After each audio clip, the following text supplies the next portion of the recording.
I want to talk about this New York Times story that dropped on, of course, yesterday. Talk about stunning. In this interview, Donald Trump attacks his own Attorney General, Jeff Sessions. Some of this was also recorded. Trump said that he never would have appointed Sessions had he known that Sessions would recuse himself from overseeing the Russian investigation that has dogged his presidency, calling the decision unfair, very unfair to the president. Trump complained that Sessions' decision ultimately led to the appointment of special counsel Robert Mueller, and that should not have happened. Trump said, quote, "If he was going to recuse himself, he should have told me before he took the job, and I would have picked someone else." Trump also accused former FBI Director James Comey of trying to leverage a dossier of compromising material to keep his job. He also criticized acting FBI Director Andrew McCabe and Deputy Attorney General Rod Rosenstein. Trump then goes after Robert Mueller, who's now leading the investigation, saying, warning him that if Mueller looks too closely to his family's finances, yeah, he's going to be crossing a red line. This is y'all president. Dude, what, really? What's your question? Really? This is the guy who's president? So he attacks the acting FBI director, the Deputy Attorney General, the acting FBI Director, the Deputy Attorney General. He attacks the Special Counsel, the former FBI Director. Now the man's trashed his own Attorney General. Ain't no way in hell I want to work for somebody like that. Would you? That's a good question. But, yes or no?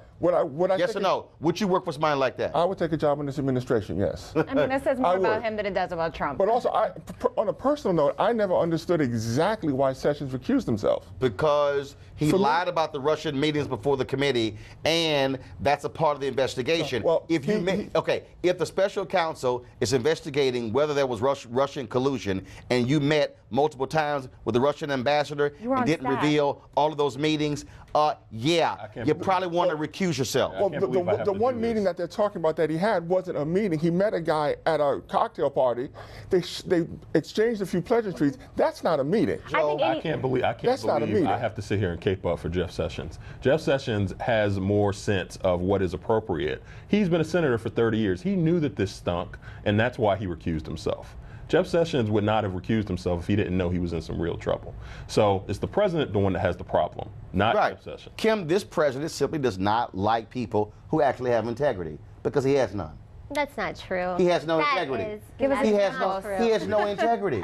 That is not true. It is very true. This guy, flat out, even when he had his own national security advisor, Mike Flynn, who lied about meeting with the Russians, who did not disclose taking $500,000 from Turkey, he's still running around, oh, I shouldn't have got rid of him. This guy likes people who have no integrity, no morals, no values. That's not true. Okay, let's think about this for a fact. So he has said some things off the mic that he shouldn't probably. Off the mic, this was recorded. This was an interview with the New York Times that was on the record. They actually have audio.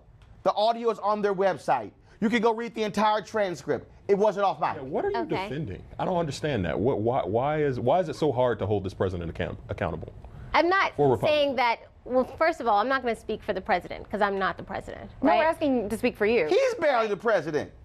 What's that? He's barely the president. He is the president. He's barely the president. He doesn't act like a president. To understand, look, you lost. I'm sorry. No, first of all, I wasn't running, so I didn't lose. No, but you can't have he doesn't act like a president. But you can't have a president who says that something is wrong with the election, that 3 million illegal people voted, and then say that his presidency is legitimate. Like, you can't have those two ideologies. It happens to be 3 million, which happens to be the amount of the popular vote that he lost. And in fact, it just happens to be 3 to 5. And in fact, yesterday, even Chris Kobach said, we aren't sure that Hillary Clinton won the popular vote. Then he said, well, we also aren't sure Trump won. What the hell? Well, I mean, that can be said for any election. We could go back to Gore Bush and make that statement. You actually So trying to put that on Trump Clinton, that statement that was made is true for every election that's occurred in this country. I think we're pretty clear about the previous elections. At the end of the day, this guy is nuts.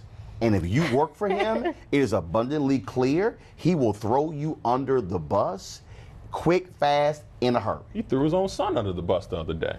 In a hurry. Everybody under the bus. In a hurry. He'll do it. Weekdays on TV One. I will never lie to you. Oh my God. Roland Martin. He doesn't want to talk to us. He wants to ignore us. Uncensored. Hell no. That ain't gonna cut it, boo.